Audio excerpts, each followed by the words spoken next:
Hello everyone. तो दोस्तों आज की इस वीडियो में हम बात करने वाले हैं आरआरबी एनटीपीसी की ओर से जो वैकेंसीज रिलीज होती है दोस्तों, ग्रेजुएशन लेवल की पोस्टर रिलीज होती है जिसके अंदर आती हैं दोस्तों जूनियर अकाउंट असिस्टेंट कम टाइपिस्ट की पोस्ट। तो उसी के बारे में हम स्पेशली इस वीडियो में कवर करने वाले हैं कि उसके लिए क्या कुछ काम करना आपको पड़ सकता है वहाँ पे अगर आप सेलेक्ट हो जाते हैं, और इसके अलावा आपको सैलरी वगैरह क्या मिलती है, मेडिकल स्टैंडर्ड यहाँ पे क्या देखा जाता है, सिलेबस क्या रहता है, किस तरीके से आपको सिलेक्शन यहाँ पे होती है, टाइपिंग स्किल टेस्ट में जो है कितनी आपकी स्पीड वगैरह जो है वो देखी जाती है, कौन सा फॉन्ट जो है आपको मिलता है जब आप वहाँ पे टाइपिंग के लिए जाते हैं। तो ठीक है, तो इन सारी चीजों के बारे में हम यहाँ पे देखने वाले हैं दोस्तों। इसके लिए थोड़ा सा हम नीचे स्क्रॉल करते हैं। नीचे स्क्रॉल होने के बाद यहाँ पे आप देख सकते हैं यहाँ पे वेरियस पोस्ट जो है वो रिलीज होती है एनटीपीसी की ओर से। नॉन टेक्निकल पॉपुलर कैटेगरीज की ग्रेजुएशन लेवल की पोस्ट रिलीज होती है।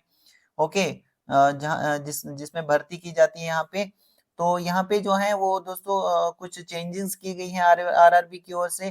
तो अगर आपने वो चेंजिंग्स नहीं देखी हैं कि क्या यहाँ पे चेंजिंग्स की गई हैं तो आप जो है देख सकते हैं, मैंने वीडियो इसके रिगार्डिंग में अपलोड कर लिया है। यहाँ पर हम कवर करने वाले हैं दोस्तों जूनियर अकाउंट असिस्टेंट कम टाइपिस्ट की पोस्ट के लिए। तो थोड़ा सा नीचे स्क्रॉल करते हैं। नीचे स्क्रॉल होने के बाद यहाँ पे आप देख सकते हैं दोस्तों, अभी भी आपके पास टाइम है। अगर आपने यहाँ पे फॉर्म वगैरह फिल नहीं किया है तो यहाँ पे जो पोस्टें निकल कर आई हैं ग्रेजुएशन लेवल की, जिसमें जूनियर अकाउंट असिस्टेंट कम टाइपिस्ट की पोस्ट भी है, तो आप अप्लाई कर सकते हैं दोस्तों। ठीक है, देखो अलग अलग तरह की पोस्ट है, जैसे चीफ कमर्शियल कम टिकट सुपरवाइजर की पोस्ट है, स्टेशन मास्टर की पोस्ट है, गुड्स ट्रेन मैनेजर की पोस्ट है, जूनियर अकाउंट असिस्टेंट कम टाइपिस्ट की पोस्ट है जिसके लिए हम यहाँ पे बात करने वाले हैं आज की इस वीडियो में, और सीनियर क्लर्क कम टाइपिस्ट की पोस्ट है। तो ये जितनी भी पोस्ट है सारों के लिए दोस्तों क्वालिफिकेशन क्या है, ग्रेजुएशन है ना। आपने यहाँ पे ग्रेजुएशन अगर किया है तो आप इसमें से जो ये पोस्टें हैं इनमें आप किसी में भी अप्लाई कर सकते हैं। ठीक है, जिसमें भी आपका इंटरेस्ट है। अब यहाँ पर जिस जिस पोस्ट के लिए हम बात कर रहे हैं, जैसे जूनियर अकाउंट असिस्टेंट कम टाइपिस्ट, तो इसके लिए क्या है, यहाँ पे टाइपिंग स्किल टेस्ट भी रिक्वायर्ड रहता है। जैसे कंप्यूटर बेस्ड एग्जाम भी आपका लिया जाएगा, सीबीटी लिया जाएगा, सीबीटी 1, सीबीटी 2। ठीक है, computer based test 1, computer based test second. उसके बाद फिर आपका यहाँ पे होता है टाइपिंग स्किल टेस्ट। तो ये जो यहाँ पे पोस्ट है जूनियर अकाउंट असिस्टेंट कम टाइपिस्ट, इसके लिए यहाँ पे टाइपिंग भी रिक्वायर्ड रहती है दोस्तों। टाइपिंग स्किल टेस्ट भी यहाँ पे लिया जाता है, और यहाँ पे हम सारी चीजों के बारे में बात करने वाले हैं। सबसे पहले थोड़ा सा नीचे स्क्रॉल करते हैं। नीचे स्क्रॉल होने के बाद दोस्तों यहाँ पे आप देख सकते हैं, देखो यहाँ पे क्या है, फोर्थ नंबर पर जूनियर अकाउंट असिस्टेंट कम टाइपिस्ट की पोस्ट है। ये लेवल 5 की पोस्ट है दोस्तों, जिसमें इनिशियल पे जो है ये 29,200 जो है इनिशियल पे रहती है। बाकी अलाउंसेस वगैरह आपको यहाँ पे मिलते हैं, तो अच्छी खासी आपको सैलरी जो है देखने को मिल जाती है दोस्तों। 30K से अबो आपको यहाँ पे सैलरी देखने को मिल जाती है। C2 का यहाँ पे इस पोस्ट के लिए मेडिकल स्टैंडर्ड देखा जाता है। 18 साल से 33 साल तो वैसे एज यहाँ पे रखी जाती है, लेकिन यहाँ पे जो है काफी देर से रेलवे की ओर से जो है यहाँ पे रिक्रूटमेंट नहीं हुई थी due to the COVID-19 pandemic के कारण। तो यहाँ पे 3 साल की छूट बताई गई है कि भाई इस साल जो है जनरल कैटेगरी से जो भी कैंडिडेट्स आते हैं उनको 3 साल एक्स्ट्रा दिए जा रहे हैं। तो 18 साल से 36 साल तक अगर आपकी एज आती है तो आप यहाँ पे क्या कर सकते हैं, अप्लाई कर सकते हैं दोस्तों। टोटल नंबर ऑफ पोस्टों की अगर हम बात करें, जो यहाँ पे जूनियर अकाउंट असिस्टेंट कम टाइपिस्ट की पोस्ट के लिए रिलीज की गई है आरआरबी की ओर से, तो 1500 कितनी है, 1507 पोस्टें टोटल हैं जिनके लिए आप यहाँ पे अप्लाई कर सकते हैं। अभी भी आपके पास टाइम है अच्छा खासा। और यहाँ पे बाकी कैटेगरी वाले जो हैं उनको फर्दर यहाँ पे रिलैक्सेशन वगैरह देखने को मिल जाता है। चाहे चाहे आप जैसे एससी से आते हैं, एसटी से आते हैं, ओबीसी से आते हैं, तो आपको यहाँ पे रिलैक्सेशन देखने को मिल जाता है। ठीक है, वो आप यहाँ पे देख लीजिएगा। बाकी जैसे मैंने आपको बताया कि यहाँ पे सीबीटी सबसे पहले आपका लिया जाएगा, तो देख सकते हैं यहाँ पे जो टाइपिंग स्किल टेस्ट है वो यहाँ पे रिक्वायर्ड रहेगा जूनियर अकाउंट असिस्टेंट कम टाइपिस्ट की पोस्ट के लिए। ओके, तो आपको यहाँ पे क्या करना है, टाइपिंग स्किल टेस्ट भी देना है। और जो आप सीबीटी दोगे, कंप्यूटर बेस्ड जो आपका एग्जाम लिया जाएगा दोस्तों, इस कंप्यूटर बेस्ड एग्जाम में जो भी क्वेश्चंस वगैरह होंगे, तो हर एक गलत आंसर देने पर, हर एक क्वेश्चन का गलत आंसर देने पर आपके 1/3 जो मार्क्स हैं आपके वो काटे जाएंगे, मतलब काटे जाएंगे मतलब माइनस किए जाएंगे मार्क्स। इसलिए ध्यान से वहां पे जो आंसर आप दोगे। इसके अलावा दोस्तों थोड़ा सा नीचे स्क्रॉल करें। नीचे स्क्रॉल होने के बाद यहाँ पे हमें देखना है कि भाई C2 का जो मेडिकल स्टैंडर्ड होता है ना वो क्या होता है। ठीक है, तो C2 का मेडिकल स्टैंडर्ड होता है दोस्तों कि सबसे पहले तो आपको देखो C2 का मेडिकल स्टैंडर्ड है यहाँ पर, जिस पोस्ट की हम बात कर रहे हैं जूनियर अकाउंट असिस्टेंट कम टाइपिस्ट की पोस्ट के लिए। तो इसके लिए सबसे पहले C2 में क्या देखा जाता है कि आप हर तरह से फिट होने चाहिए एक तो। इसके बाद जो डिस्टेंट विजन है ये 6/12 होना चाहिए नील, विद या विदाउट ग्लासेस। और नियर विजन में देखा जाता है SN 0.6 कंबाइंड विद या फिर विदाउट ग्लासेस जब रीडिंग या फिर क्लोज वर्क जब रिक्वायर्ड रहेगा। तो ये आता है C2 के मेडिकल स्टैंडर्ड में। ठीक है, तो जो जिस पोस्ट के लिए हम बात करें जूनियर अकाउंट असिस्टेंट कम टाइपिस्ट की पोस्ट के लिए, इसके लिए C2 का मेडिकल स्टैंडर्ड है। तो वो आप यहाँ पे देख सकते हैं, ये मेडिकल स्टैंडर्ड यहाँ पे देखा जाता है। थोड़ा सा नीचे स्क्रॉल करें, नीचे स्क्रॉल होने के बाद दोस्तों यहाँ पे सभी कैंडिडेट अप्लाई कर सकते हैं इस पोस्ट के लिए। चाहे आप भारत के किसी भी राज्य से बिलोंग करते हैं, किसी भी स्टेट या फिर यूटी से आप बिलोंग करते हैं, आप यहाँ पर इन पोस्टों के लिए अप्लाई कर सकते हैं। चाहे फिर आप मेल कैंडिडेट हैं या फिर आप फीमेल कैंडिडेट हैं, ठीक है, सभी यहाँ पे अप्लाई कर सकते हैं। तो ये डाउट भी आपका क्लियर हो जाना चाहिए। इसके अलावा दोस्तों एज लिमिट की मैंने आपको ऑलरेडी एज जो है बता दी है। एज जो है आपकी 1/1/2025 को देखी जाएगी। तो एक तो जनरल कैटेगरी वालों के लिए 18 साल से 36 साल तक होनी चाहिए। बाकी जो यहाँ पे ओबीसी नॉन क्रीमी लेयर से आते हैं उनकी डेट ऑफ बर्थ 2/1/1986 से पहले का जन्म नहीं होना चाहिए उनका। अनरिजर्व ईडब्ल्यूएस से जो आते हैं उनकी जो मतलब जन्म है वो 2/1/1999 से पहले का नहीं होना चाहिए। और SC ST से जो आते हैं उनकी डेट ऑफ बर्थ 2/1/1984 से पहले का उनका जन्म नहीं होना चाहिए।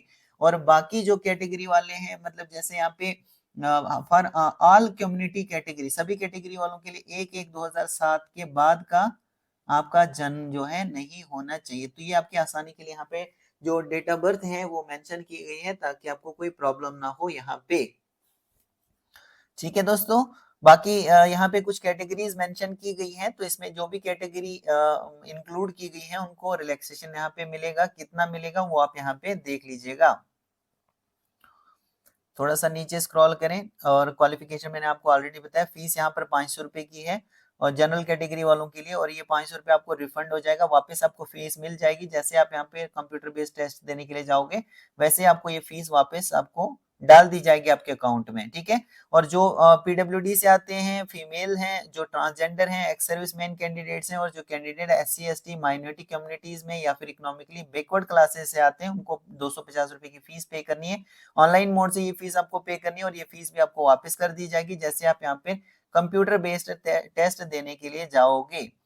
दोस्तों ये जो फीस वगैरह यहाँ पे मेंशन की गई है ये आप जो है इंटरनेट बैंकिंग से या डेबिट कार्ड, क्रेडिट कार्ड या यूपीआई के थ्रू ये जो फीस है ये आप जो है पे कर सकते हैं। मतलब ऑनलाइन जो मोड है वो बताए गए हैं कि किस तरीके से आपको ये फीस पे करनी है। बाकी यहाँ पे जो इकोनॉमिकली बैकवर्ड यानी ईबीसी कैंडिडेट्स जो हैं ये वो कैंडिडेट्स होते हैं दोस्तों जिनकी फैमिली की इनकम जो है 50,000 से भी कम होती है साल की, वो आते हैं ईबीसी में। ठीक है, इकोनॉमिकली बैकवर्ड क्लास में।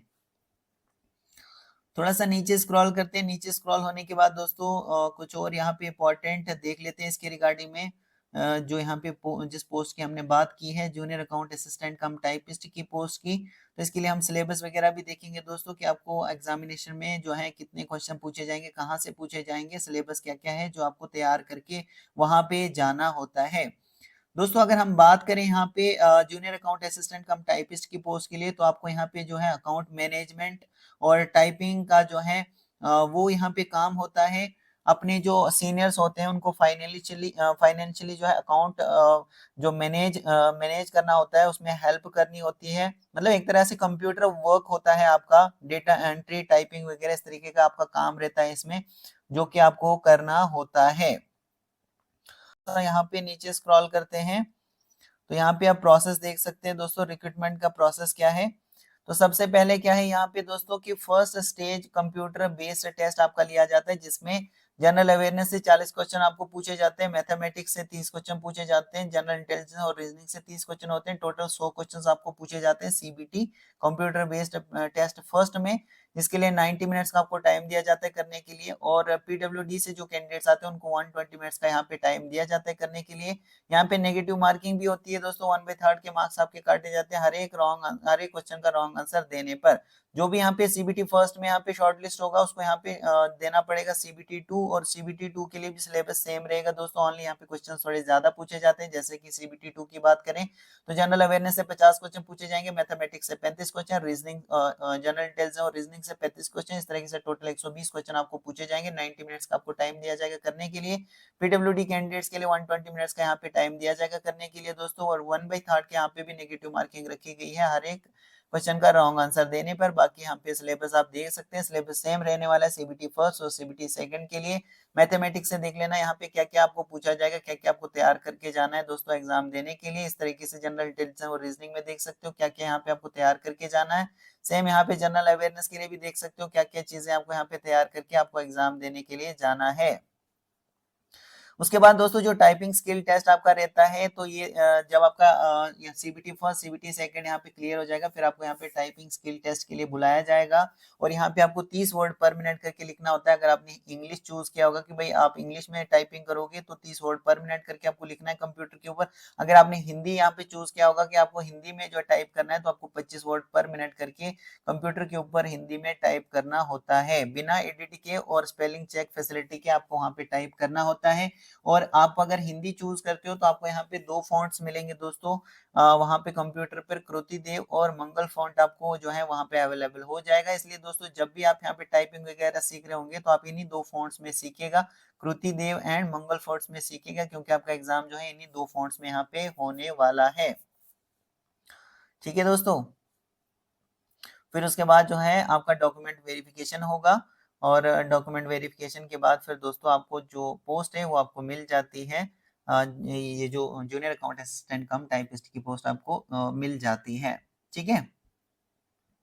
अप्लाई आपको जो है ऑनलाइन करना है। मैंने आपको जो मतलब यहाँ पे जो भी इनकी ओर से चेंजिंग्स की गई है रेलवे की ओर से, इसके रिगार्डिंग में मैंने वीडियो अपलोड किया है, तो पहले आप उसको चेक कर लीजिएगा। इस वीडियो को देखने के बाद आप उसको चेक कीजिएगा, चेक करने के बाद फिर आप अप्लाई कर लीजिएगा। ठीक है। सो होप करता हूँ दोस्तों आपको सारी चीजें जो हैं ये क्लियर हो चुकी होंगी। So thank you very much.